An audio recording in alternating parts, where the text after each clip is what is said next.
যুক্তরাষ্ট্রের শীর্ষ ব্যবসায়ী এবং স্পেস এক্সের প্রধান নির্বাহী ইলন মাস্ককে বাংলাদেশ সফরের আমন্ত্রণ জানিয়েছেন প্রধান উপদেষ্টা অধ্যাপক মোহাম্মদ ইউনূস। বুধবার ইলন মাস্ককে লেখা এক চিঠিতে প্রধান উপদেষ্টা এ আমন্ত্রণ জানান।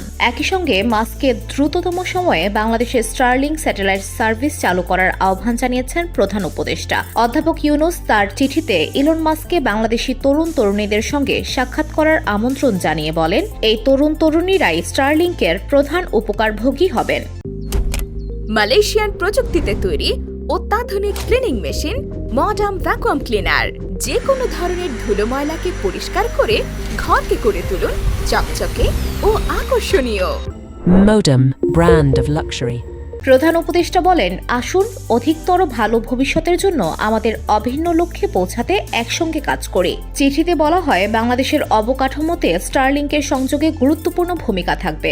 বিশেষ করে বাংলাদেশের উদ্যোগী যুব সমাজ, গ্রামীণ ও পিছিয়ে পড়া নারী এবং প্রত্যন্ত ও সুবিধাবঞ্চিত সম্প্রদায় উপকৃত হবে।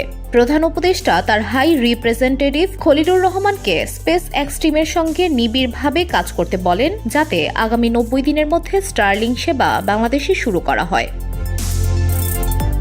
এর আগে গত 13 ফেব্রুয়ারি প্রধান উপদেষ্টা অধ্যাপক Mohammad Yunus space X, Tesla ও এক্সের কর্ণধার ইলন মাস্কের সঙ্গে টেলিফোনে আলাপ করেন।